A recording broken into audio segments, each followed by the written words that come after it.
సాయిరామ్. సమర్థ సద్గురు సాయినాథ్ మహారాజ్ కి జై. ముందుగా మన సాయి కుటుంబ సభ్యులందరికీ నమస్కారం అండి. అందరూ కూడా సుఖంగా, సంతోషంగా, ఆరోగ్యంగా బాగుండాలని మనస్ఫూర్తిగా కోరుకుంటూ ఈరోజు వీడియో మొదలు పెడుతున్నాను. ఇక ఈరోజు వీడియోలో బాబా గారు ఏం చెప్పబోతున్నారు అంటే, 100 జన్మల అదృష్టం ఉంటేనే ఈ భోగి రోజు తెచ్చిన వార్తని అందుకుంటావు. నీ సాయి డబ్బు సంచితో గుమ్మంలో నిలబడ్డాడు. నీ కల తీరిపోయినట్టే బిడ్డ. ముందు ఇది విను. నీ జీవితంలో భోగ భాగ్యాలు, సిరుల వర్షం కురిపించే సంతోషకరమైన, అదృష్టకరమైన వార్తని పంచడానికే నీ గుమ్మంలో వచ్చి నిలబడ్డా. కాస్త ఆలస్యమైనా తిరిగి వెళ్ళిపోతాను బిడ్డ. అదృష్ట దేవత మళ్ళీ మళ్ళీ రాదు, ఒక్కసారే తలుపు తడుతుంది. కాదు అనకుండా ఆహ్వానించు బిడ్డ. నీ జీవితంలో జరిగే అద్భుతాలన్నీ పంచడానికే వచ్చాను. ముందు నేను చెప్పే ఈ సందేశం శ్రద్ధగా విని పూర్తిగా గ్రహించు.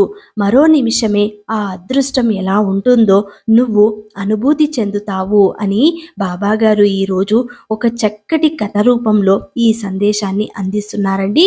మరి ఇప్పుడు బాబాగారు అందిస్తున్న ఆ సందేశం ఏంటో తెలుసుకునే ముందు ప్రతి ఒక్కరికి కూడా భోగి మంటల్లో ఎలాగైతే పాతదనం కాలిపోయిందో మీ జీవితంలో కూడా ఆటంకాలన్నీ తొలగిపోయి ఈ భోగి మంటల వెచ్చదనంతో, కోడి పందాల కేరింతలతో, కొత్త అల్లుళ్ళ సందడితో ఈ భోగి మీ ఇంట్లో సకల శుభాలు కలగాలని కోరుకుంటూ మీకు, మీ కుటుంబ సభ్యులందరికీ మన సాయి మహత్యం ఛానల్ తరపున భోగి పండుగ శుభాకాంక్షలండి. ఇక ఈరోజు బాబాగారి సందేశం విందాం. ఒక చిన్న గ్రామం. ఆ గ్రామంలో శివకేశవయ్య అనే ఒక పెద్ద మనిషి ఉండేవాడు. ఆయన ఒకరోజు పని మీద ప్రక్కన ఊరైన రామాపురానికి బయలుదేరుతాడు. ఆ ఊరికి వెళ్ళాలి అంటే అతను ఒక చిన్న కాలువ దాటి వెళ్ళాలి. అతను ఆ కాలువలోకి దిగుతుండగా అతని కాలికి ఏదో మూట తగులుతుంది. ఇక ఆ మూటను విప్పి చూస్తే దాని నిండుగా వరహాలుంటాయి. అది చూసి ఆశ్చర్యపోయిన శివకేశవయ్య తన మనసులో ఇలా అనుకుంటాడు, అయ్యో పాపం, ఈ రామాపురం వాళ్ళు ఎవరో ఇక్కడ దీనిని పారేసుకున్నట్లున్నారు. ఇది ఎవరిదో తెలుసుకోవడం ఎలాగా అనుకుని ఇప్పుడు రామాపురం వెళితే అక్కడ మాట్లాడుకునే మాటలు బట్టి ఇది ఎవరిదో తప్పకుండా తెలుస్తుంది. అప్పుడు వారి మూట వారికి ఇచ్చేయవచ్చు అని మూట తీసుకుని శివకేశవయ్య రామాపురం చేరుకుంటాడు. అయితే అతను అక్కడికి వచ్చిన పని అతి త్వరలోనే అయిపోతుంది. కానీ అక్కడ పలానా వారిది వరహాల మూట పోయిందని ఎవరూ అనుకోవటం శివకేశవయ్య చెవిన పడలేదు. శివకేశవయ్య ఇంటికి పోయే ఉద్దేశంతో తిరిగి వస్తూ దాహం వేసి ఒక ఇంటి గుమ్మం వద్దకు అడుగు పెట్టేసరికి ఆ ఇంటి ఆవిడ లక్ష్మి ఏడుస్తూ అంటున్న మాటలు వినపడతాయి శివకేశవయ్యకు. ఆ తినే విషమేదో నాకు పెట్టి, పిల్లలకు కూడా పెట్టి మీరు తినండి. మీరు లేకుండా ఈ లోకంలో మేము మాత్రం ఏం చెయ్యాలి? ఆ మాటలు వింటూనే ఉలిక్కి పడిన శివకేశవయ్య వెంటనే ఆ ఇంటి లోపలికి పోయేసరికి అక్కడ వయసు మళ్ళీ 2 భార్యాభర్తలు ఉండటం గమనించి తన దాహం మాట కూడా మరిచిపోయి వారితో ఇలా అంటాడు, అయ్యయ్యో, మీరు అంత పని చేయకండి. ఆత్మహత్య మహాపాపం. మీరు అంత పని చేయడానికి అంత అవసరం ఏం వచ్చింది అని అడుగుతాడు. అయితే హఠాత్తుగా ఆ ఇంటి లోపలికి వచ్చిన శివకేశవయ్యను చూసి మొదటగా ఆశ్చర్యపోయిన ఇంటి యజమాని శంకరయ్య ఆ తర్వాత కొంతసేపటికి తేరుకుని అతనితో ఇలా అంటాడు, అయ్యా, మీరు ఎవరో నాకు తెలియదు, కానీ నా కష్టం తెలుసుకోవడానికైతే వచ్చారు కాబట్టి మీకు అంతా చెబుతాను. నేను చాలా పేదవాడిని. నాకు 3 కూతుర్లు ఉన్నారు. అయితే వాళ్లకు పెళ్లి చేయలేకపోతున్నాను. ఇక మేము బ్రతికుండి ఏం లాభం చెప్పండి? అదేంటి, వారికి మంచి సంబంధాలు రావడం లేదా? లేక డబ్బు సర్దుబాటు కావడం లేదా? లేదయ్యా, 3కి పెళ్ళిళ్ళు చేయాలని మంచి సంబంధాలు కూడా చూశాం. కానీ వారికి 100 వరహాలిస్తే కానీ పెళ్లి చేసుకోము అంటున్నారు ఆ పెళ్లి వాళ్ళు. పెళ్లి ఖర్చులకే డబ్బు లేని వాళ్ళం. ఇంకా అంతంత కట్నాలు తెచ్చి ఎక్కడి నుండి వాళ్ళ పెళ్లి చేయాలి చెప్పండి? అలాగని పిల్లలకు పెళ్లిళ్ళు చేయకుండా ఎంతకాలం ఇలా తాస్కారం చేస్తాం చెప్పండి? అందుకే మేమిద్దరం చనిపోవాలి అనుకుంటున్నాం. అయ్యయ్యో, 3 పిల్లలు అంటున్నారు. మీరు చనిపోతే వాళ్ళ పరిస్థితి ఏమిటి చెప్పండి? వాళ్ళ గురించి ఆలోచించరా? ఒక పక్క పెళ్లి కాలేదు, మరొక పక్క తల్లిదండ్రులు కూడా లేకపోతే వారిని చూసే దిక్కెవరు చెప్పండి? మీరన్నది నిజమే, కానీ మాకు వేరే గత్యంతరం లేదు, ఏం చేయమంటారో చెప్పండి అని అనగానే శివకేశవయ్య కొంతసేపు ఆలోచించి తనకు ఆ మూట దొరికింది వీరి కోసమే అయి ఉంటుంది అని తన మనసులో అనుకొని అది తీసి వారికిస్తూ ఇలా అంటాడు, డబ్బే కదా మీ సమస్య, ఇది ఏమంత పెద్ద సమస్య అయితే కాదు, పెళ్లి ఖర్చు గురించి మీరు విచారించకండి, ఇదిగో ఈ వరహాల మూట తీసుకుని మీ పిల్లలు ముగ్గురు పెళ్లిళ్ళు చక్కగా చేయండి అని తనకు దొరికిన ఆ వరహాల మూటను వారికిస్తాడు శివకేశవయ్య. దాంతో ఆ ఇంటావిడ లక్ష్మి పరమానందంతో శివకేశవయ్యతో ఇలా అంటుంది, అసలు ఎవరు బాబు నువ్వు? ఆ శివయ్య మా మొర ఆలకించి స్వయానా శివకేశవుడే ప్రత్యక్షమై ఈ వరహాలు అందిస్తున్నాడేమో, ఆయన లీలలు విన్నాను, ఎప్పుడూ చూడలేదు, చాలా సంతోషం బాబు, సరైన సమయానికి వచ్చి కష్టాల్లో ఉన్న మమ్మల్ని ఆదుకున్నావు, నాదేముందమ్మా, ఆ భగవంతుడే మీరు కష్టంలో ఉన్నారని ఈ సమయానికి నన్ను ఇక్కడికి చేర్చాడు, ఇక నాకు సెలవు ఇప్పించండి, నేను వస్తాను అని చెప్పి వారి వద్ద సెలవు తీసుకుని తన గ్రామానికి తిరిగి బయలుదేరుతాడు శివకేశవయ్య. ఇక శంకరయ్య కూడా తాను సంబంధం కుదుర్చుకున్న అల్లుళ్లకు కట్నాలు ఇచ్చేసి ముహూర్తం పెట్టించుకోవడానికి ఆ డబ్బు తీసుకుని బయలుదేరుతాడు. మరోవైపు శివకేశవయ్య వరహాలు సంచి దొరికిన కాలువ దగ్గరికి తిరిగి వచ్చేసరికి అక్కడ ఎక్కడో ఎవరో మూలుగుతున్నట్టు వినిపిస్తుంది, కానీ ఎవరో అతనికి అక్కడ కనిపించడం లేదు. అక్కడ రాళ్ల గుట్టల మధ్య నుండి శబ్దం అయితే వస్తున్నట్లుంది అని అక్కడ వెతకగా అక్కడ ఒంటి నిండా గాయాలతో ఒక వ్యక్తి కనిపిస్తాడు. గాయాలతో ఉన్న ఆ మనిషిని అక్కడి నుంచి తీసుకుపోయి కాలువ నీటితో అతని ముఖం తుడిచి నీళ్లు త్రాగించి గాయాలు కడిగిన మీదట ఆ మనిషి కొంచెం తేరుకోవడంతో శివకేశవయ్య అతనితో ఇలా అంటాడు, ఎవరండి మీరు, ఎందుకు మీరు ఇక్కడ ఇలా పడి ఉన్నారు, అసలు ఏం జరిగింది అని అడుగుతాడు. అయ్యా, నా పేరు కాంతయ్య, ఇక్కడికి చాలా దగ్గరలో మా ఊరు కూడా ఉంది, నేను రామాపురం వెళుతూ ఉంటే నాపై గిట్టని వారు దాడి చేసి హత్య చేయాలని చూశారయ్యా, నన్ను ఏదో విధంగా కాపాడండి. అలాగే కాంతయ్య, మరేం పర్వాలేదు, మిమ్మల్ని నేను మా ఇంటికి తీసుకెళ్ళి వైద్యం చేయిస్తాను, మీరు ధైర్యంగా ఉండండి అని అతన్ని తన ఇంటికి తీసుకుపోయి ఒక వైద్యుణ్ణి పిలిపించి అతనికి చికిత్స చేయిస్తాడు. ఇక అతను నిద్రపోతూ ఉండడంతో శివకేశవయ్య అతన్ని వదిలి పని మీద బయటకు వెళతాడు. అలా కొంతసేపటికి కోలుకున్న కాంతయ్య అతని మనసులో ఇలా అనుకుంటాడు, ఈ శివకేశవయ్య ఎవరో కానీ చాలా మంచివాడు, ఇంకా నయం, నేను ఒక పెద్ద మనిషిని కాదు, ఒక దొంగనని, ఈ రోజు ఉదయం ఒక షావుకారు తన ఊర్లో వసూలు చేసిన వడ్డీ సొమ్ము 4-5 వేల వరహాలు మూటలు కట్టి తన నౌకర్లతో సహా తీసుకొస్తూ ఉండగా నేను ఒక దొంగ కలిసి ఆ కాలువ సమీపంలో ఉన్న రాళ్లగుట్ల చాటు నుండి అమాంతంగా వాళ్ల పైన పడ్డామని, అయితే షావుకారు వెంట ఉన్న నౌకర్లు ఒకడు తన చేతి కర్ర తిప్పి కొట్టడం వలన నేను గాయపడ్డానని, అలా కొంత దూరం వచ్చి ఆ రాళ్ల గుట్టల మధ్య పడి ఉన్న సంగతి ఇతనికి గనుక తెలిస్తే అమ్మో, నన్ను ఈ ఊరి నుండి ఈ గ్రామాధికారికి అప్పజెప్పేస్తాడు, అయితే వెంటనే నేను ఇక్కడి నుండి వెళ్ళిపోవాలి. ఆ రోజు ఉదయం జరిగిన ఆ సంఘటనలో మరో దొంగ అక్కడి నుండి తప్పించుకుని పారిపోతాడు. అయితే ఆ గల్లంతులో అక్కడ పడిపోయిన ఒక వరహాల మూట శివకేశవయ్యకు దొరుకుతుంది.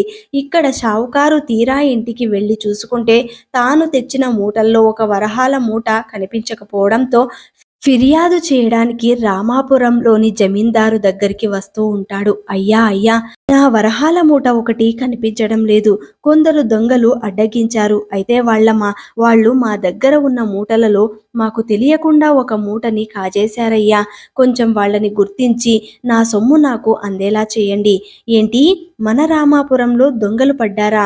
వెంటనే మన గ్రామంలో ఎవరు ఈరోజు ఎక్కువ మొత్తంలో ఖర్చు పెట్టారో మొదటిగా ఆరా తీయండి అంటూ తన పని మనిషిని పిలుస్తాడు జమీందార్. అతని ఆదేశంతో ఆ గ్రామంలో విచారించి కొంత సమయం తర్వాత తిరిగి వచ్చిన ఆ పనివాడు తన జమీందారు దగ్గర వచ్చి ఇలా అంటాడు, అయ్యా, శంకరయ్య అనే వ్యక్తి తన 3 కూతుళ్లకు పెళ్లిళ్లు కుదిరాయి అని కట్నంగా అతని అల్లుళ్లకు చాలా పెద్ద మొత్తంలో డబ్బులను అందించారయ్యా. అతను చూస్తే చాలా పేదవాడు, కానీ అంత మొత్తంలో డబ్బు ఎలా సమకూర్చాడో తెలియదు మరి. అవునా, అయితే ఇంకా అనుమానమేముంది, వెంటనే అతనిని ఇక్కడికి పిలిపించండి, విచారించాలి, అసలు సంగతి ఏంటో తెలుసుకుందాం అని చెప్పగానే వెంటనే ఆ పనివాడు శంకరయ్య దగ్గరకు వెళ్ళి అతన్ని తీసుకువచ్చి జమీందారు దగ్గర నిలబెడతాడు. అతన్ని చూసి జమీందారు ఇలా అడుగుతాడు, చూడు శంకరయ్య, ఈరోజు పెద్ద మొత్తంలో నువ్వు డబ్బుని నీ అల్లుళ్ళకి కట్న రూపంలో అందించావని మేము విన్నాము. అవి నీకు ఎక్కడి నుండి వచ్చాయో చెప్పగలవా? అయ్యా, నిన్న ఉదయం మా ఇంటికి శివకేశవయ్య అనే ఒక వ్యక్తి వచ్చాడు. అతను మా కష్టాలన్నీ విన్న తర్వాత పెళ్లి ఖర్చుల కోసమని ఒక వరహాల మూటని మాకిచ్చి వెళ్ళాడయ్యా. అతని ఇచ్చిన సంచి ఇంకా నా దగ్గరే ఉంది. ఇదిగో ఆ సంచి అని అతని దగ్గర ఉన్న సంచిని జమీందారుకు చూపిస్తాడు. అది చూస్తే షావుకారు వేసుకున్న గుర్తు కూడా ఉంటుంది. అది చూసి అక్కడే ఉన్న షావుకారు తన సంచిని గుర్తుపట్టి ఇలా అంటాడు, అయ్యా అయ్యా, ఇదిగో ఇది నేను పోగొట్టుకున్న ఆ వరహాల సంచి. ఓరి దొంగ ఎదువా, ఎంత పని చేశావురా? అన్నంత పని చేసి అతను కొట్టడానికి వెళుతూ ఉండగా షావుకారిని ఆ జమీందారు ఆపి, మీరు కొంచెం ఆగండి, మీరు ఎందుకు ఏమీ తెలియని ఈ అమాయకుడి మీద ఆవేశపడుతున్నారు? అది తాను దొంగలించలేదని శివకేశవయ్య తనకిచ్చాడని నిజం చెప్తున్నాడు కదా. నేను కూడా ఆ శివకేశవయ్య గురించి చాలాసార్లు విన్నాను. ఇక అతన్ని వదిలేయండి. కానీ ఈ శివకేశవయ్య దొంగతనాలు చేసి డబ్బు గడించి మంచి పేరు సంపాదిస్తున్నాడు అని పేరు ప్రతిష్టలు తెచ్చుకుంటున్నాడని నాకు తెలిసింది. ఇది ఏమైనా సరే అతన్ని కూడా పిలిపించి విచారిద్దాం అని తన భటులను శివకేశవయ్య ఉండే గ్రామానికి పంపించి శివకేశవయ్యను తన వద్దకు పిలిపించి ఇలా అడుగుతాడు జమీందారు, ఏం కేశవయ్య, దొంగతనాలు చేస్తూ మంచి పేరు కోసం అందరికీ సహాయం చేస్తున్నావా? నువ్వు ఈ శంకరయ్యకి ఇచ్చిన ఈ వరహాల సంచి నీకు ఎక్కడ నుంచి వచ్చింది? ఈ సంచి అదిగో ఆ షావుకారు వద్ద నుండి ఈరోజు ఉదయం ఎవరో దొంగలించారు. అయ్యా, అంత మాట అనకండి. నాకు ఆ సంచి రామాపురం వెళ్లే దారిలో ఆ కాలువ దగ్గర దొరికింది. ఆ సంచి తీసుకుని నేను రామాపురం వెళ్ళాను. అక్కడ ఎవరైనా పడేసుకున్నారేమో, దీని గురించి ఆరా తీస్తున్నారేమో అని ప్రయత్నం చేశాను. కానీ అక్కడ ఎవ్వరూ కూడా ఈ సంచి గురించి మాట్లాడుకోలేదు. తీరా ఆ సంచిని తీసుకుని ఇంటికి బయలుదేరదాం అని వస్తూ ఉంటే ఈ శంకరయ్య కష్టాలలో ఉన్నాడని ఆ సమయంలో ఆత్మహత్య చేసుకోబోతూ ఉండగా వారిని కాపాడే ప్రయత్నంలో భాగంగానే ఈ సంచిని వారికి ఇచ్చాను. అయితే శివకేశవయ్య మాటలకు షావుకారు కానీ జమీందారు కానీ నమ్మశక్యంగా అనిపించదు. ఆహా, ఏం చెప్పావు శివకేశవయ్య, ఇప్పుడు ఈ షావుకారు సొమ్ము 500 వరహాలు ఎవరికో దారతత్వం అయిపోయింది. దొరికిన సొమ్ము నాకు అప్పగించక సొంత డబ్బులాగా నువ్వు వాడుకోవటం ఎంత పెద్ద నేరమో తెలుసా? అయ్యా, ఆ సమయంలో వారి ప్రాణాలు కాపాడడం కంటే నాకు ఏదీ గొప్పది అనిపించలేదు. అందుకే ఆ సమయానికి నేను ఆ నిర్ణయం తీసుకున్నాను. దీనికి మీరు ఏ శిక్షను విధించినా నేను శిరసా వహిస్తాను. అయితే ఆ 500 వరహాలు ఈ షావుకారికి ఇచ్చే వరకు నువ్వు ఖైదీలో ఉండాలి. అంతేకాదు, నీతో పాటు ఈ శంకరయ్యను కూడా ఖైదీ చేస్తాను. మీ ఇద్దరిలో ఎవరు ఆ 500 వరహాలు తిరిగి జమ చేసినా ఇద్దరిని వదిలేస్తాను. అయ్యా అయ్యా, ఇందులో శంకరయ్యకు ఏమీ లేదు. ఆ 500 వరహాలు పూర్తిగా ఇచ్చే బాధ్యత నాది. సరే, అతని కోసం అనుభవిస్తానంటే నాదేముంది, నాకెలాంటి అభ్యంతరమూ లేదు. అలాగే కానివ్వండి. అప్పుడు శివకేశవయ్య శంకరయ్య వైపు చూసి ఇలా అంటాడు, నువ్వు నాకు ఒక చిన్న సహాయం చేయగలవా? అయ్యా, ఎంత మాట, మీరు నా కోసం కష్టాలను కొని తెచ్చుకున్నారు. చెప్పండి, ఏం చెయ్యాలో. నువ్వు నా భార్య వద్దకు వెళ్ళి నన్ను ఇక్కడ 500 వరహాల కోసం ఖైదు చేశారని ఆ మొత్తం చెల్లించేదాకా ఉండాలని చెప్పు. అలాగే మా ఇంట్లో ఒక జబ్బు మనిషి ఉన్నాడు, అతనికి ఏ లోటు రాకుండా చూసుకోమని చెప్పు. తప్పకుండా చెబుతాను. అలాగే మిమ్మల్ని అతి తొందరగా విడిపించడానికి ప్రయత్నం చేస్తాను అని శంకరయ్య తన వల్ల శివకేశవయ్యకు పట్టిన దురావస్థకు కంటి నీరు పెట్టుకుంటూ అక్కడి నుండి బయలుదేరి ముందుగా తన ఇంటికి వెళ్ళి తన భార్య లక్ష్మితో ఇలా అంటాడు, లక్ష్మి, మనకి సహాయం చేయడానికి వచ్చిన శివకేశవయ్యను ఆ డబ్బు విషయంలో ఖైదీ చేశారు అని అక్కడ జరిగినదంతా వివరంగా భార్యకు చెబుతాడు. శంకరయ్య, అయ్యో ఎంత పని జరిగింది, అయితే మన దగ్గర ఉన్న మిగిలిన డబ్బుని తిరిగి తీసుకొని వెళ్ళి ఇచ్చేయండి. అందుకే వచ్చాను లక్ష్మి. ఆ తర్వాత మన పిల్లల పెళ్లిళ్ళు ఎలా జరగాలని రాసిపెట్టి ఉంటే అలా జరుగుతుంది. నన్ను కూడా ఖైదీ చేద్దామనుకున్నారు, కానీ ఆ శివకేశవయ్య అంతా తన మీద వేసుకుని వరహాలు తిరిగి ఇచ్చే వరకు ఖైదీలో ఉంటాను అని చెప్పి నన్ను ఖైదీ చెయ్యనివ్వలేదు. అయ్యో పాపం, మనకి సహాయం చేయడానికి వస్తే శివకేశవయ్యకు ఎన్ని కష్టాలు వచ్చాయో.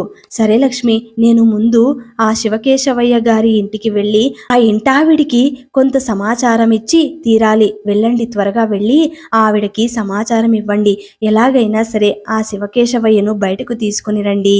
అలా శంకరయ్య వెంటనే అక్కడి నుండి బయలుదేరి ఆ గ్రామానికి వెళ్ళి శివకేశవయ్య భార్య మీనాక్షికి సమాచారం అంతా చెప్పి కాంతయ్యను ఏ ఇబ్బంది లేకుండా చూసుకోమన్న సంగతి చెబుతాడు. అయితే అప్పటి వరకు అక్కడే ఉన్న ఆ మాటలు వింటున్న కాంతయ్యకు ఒక్కసారిగా కనువింపు కలుగుతుంది. అయ్యో, ఇంత ఆపదలో కూడా నా గురించి మంచి మాటలు చెప్పి ఏ లోటు లేకుండా చూసుకోమన్నారు అంటే శివకేశవయ్య నిజంగా చాలా ఉత్తముడు, నిజాయితీపరుడు, చాలా గొప్ప మనిషి. సరేనండి, మీరు వెళ్ళి మీ అమ్మాయిల పెళ్ళిళ్ళు చేసుకోండి అని మీనాక్షి అంటుంది. అప్పుడు దేవుడి దయవల్ల 500 వరహాలు పుట్టకపోతాయా, నా భర్త తిరిగి రాకపోతాడా అని అంటుంది. అమ్మ మీనాక్షమ్మ, శివకేశవయ్య ఇచ్చిన డబ్బులో ఇంకా సగం అలాగే ఉంది. ఇక కట్నాల సంగతి జరిగిపోయింది. ఇక పెళ్లి ఖర్చులకు మాత్రమే కావాలి. అవి ఎప్పుడు డబ్బులుంటే అప్పుడు చేసుకోవచ్చు. ఇంకొక 200 వరహాలు సంపాదించగలిగితే శివకేశవయ్యకు ఖైదీ విముక్తి కలుగుతుంది. అలాంటి మాట మనసులో కూడా అనుకోకండి. ముందు పిల్లల పెళ్ళిళ్ళు ముఖ్యం. ఈ మాట మా ఆయన వింటే చాలా బాధపడతారు. ఆయన ఎంతో మందికి సహాయపడ్డారు, ఎన్నడూ స్వార్థమే చూసుకోలేదు అని ఆమె అంటూ ఉండగా శంకరయ్య వద్దకు వచ్చి ఇలా అంటాడు. అయ్యా, బండి ఒకటి మాట్లాడతారా? నేను ఇంటికి పోతాను. నా ప్రాణాలు కాపాడిన శివకేశవయ్య ఖైదీలో ఉంటే నేను అతనికి అతిథిగా ఎలా ఉంటాను అని కాంతయ్య అంటాడు. ఇప్పుడు మీనాక్షి, వద్దు బాబు, మీకు ఇంకా తగ్గలేదు, అతన్ని పోవద్దని వేడుకుంటుంది. గాయాలన్నింటికి కట్టు కట్టించారు కదమ్మా, ఇంకా మీరు చేసేదేముంది, నన్ను వెళ్ళనివ్వండి అంటాడు కాంతయ్య. దాంతో అతని మాటలు కాదనలేక మీనాక్షి శంకరయ్య కలిసి దొంగల బండిలోకి ఎక్కించి పడుకోబెడతారు కాంతయ్యని. శంకరయ్యను కూడా ఎక్కమంటాడు. ఆ బండి తిన్నగా దొంగలు ఉన్న ఊరికే వెళుతుంది. అక్కడికి చేరుకున్న తర్వాత కాంతయ్య శంకరయ్యను బండి వద్దనే ఉండమని చెప్పి తన తోడు దొంగల వద్దకు వెళ్ళి అక్కడ జరిగిందంతా చెప్పి ఒక 500 వరహాలు తీసుకొచ్చి శంకరయ్యకు ఇచ్చి ఇలా అంటాడు. ఇది నా ప్రాణాలు కాపాడినందుకు బహుమానంగా నేను ఇస్తున్న చిరు కానుక అని ఆ శివశంకరయ్యకు చెప్పండి. వెంటనే అతనిని విడిపించండి అని ఆ డబ్బు సంచిని ఆ కాంతయ్య ఇవ్వగానే శంకరయ్య తీసుకుని, ఈ రుణం ఎప్పటికీ తీర్చుకోలేమయ్యా, సరైన సమయంలో మాకు సహాయం చేశారు. ఎంతో సంతోషంతో అతనికి నమస్కరించి ఆ 500 వరహాలు తీసుకుని జమీందారు వద్దకు వచ్చి ఇలా అంటాడు. అయ్యా, మీరడిగిన 500 వరహాలు ఇదిగో, వీటిని తీసుకొని శివకేశవయ్యను విడుదల చేయండి అని చెప్పడంతో జమీందారు ఆ వరహాలు తీసుకుని శివకేశవయ్యను ఖైదీ నుండి విడిపిస్తాడు. మా ప్రాణాలు కాపాడారు, మా ఇల్లు నిలబెట్టారు, మీకు నిజంగా రుణపడి ఉంటాము. మీకు నిజంగా సహాయం చేసింది నేను కాదు, దెబ్బలు తిన్న మనిషి, అటువంటి వారికే శత్రువులు జాస్తి అని చెప్పి పిల్లల పెళ్లిళ్ళు సక్రమంగా జరగాలని ఆశీర్వదించి ఇంటికి తిరిగి వచ్చేస్తాడు శివశంకరయ్య. ఇక అంత త్వరగా తన భర్త తిరిగి రావటం చూసి మీనాక్షి కూడా ఎంతో సంతోషిస్తుంది. దీన్ని బట్టి బాబాగారు మనకు ఏం చెప్పబోతున్నారు అంటే, మన జీవితంలో కష్టాలు ఉన్నప్పుడు ఆ భగవంతుడు ఏ విధంగా సహాయం చేస్తాడో ఎవ్వరూ ఊహించరు. కాబట్టి కష్టాలను చూసి భయపడుతూ కూర్చుంటే వాటి నుండి మనం బయటపడలేము. అలాంటి కష్టాలు ఎన్ని వచ్చినా ఎదిరించడానికి మనకు సాయి శక్తి ఉంది. కాబట్టి ఆ కష్టాలనేవి ఇష్టాలుగా మార్చుకొని సంతోషంగా జీవించడానికి ఈ రోజు చాలా శక్తివంతమైన రోజు. కాబట్టి ఈ రోజు నుండి మన కష్టాలను తొలగించుకోవడానికి ప్రయత్నం చేద్దాం. మరి ఈ వీడియో నచ్చిన వాళ్ళందరూ కూడా శ్రద్ధ సబూరి అని కమెంట్ చేయండి. అలాగే ఈ వీడియోని అందరికీ అందేలాగా షేర్ చేయండి, లైక్ చేయండి. ఇంకా ఎవరైనా కొత్తగా మన ఛానల్ని చూస్తున్న వాళ్ళు ఉన్నట్లయితే దయచేసి సబ్స్క్రైబ్ చేసుకొని సపోర్ట్ చేయండి ఫ్రెండ్స్. మళ్ళీ రేపటి వీడియోలో కలుసుకుందాం. అంతవరకు సెలవు. సర్వే జన సుఖినో భవంతు. సర్వం శ్రీ సాయినాథార్పణమస్తు.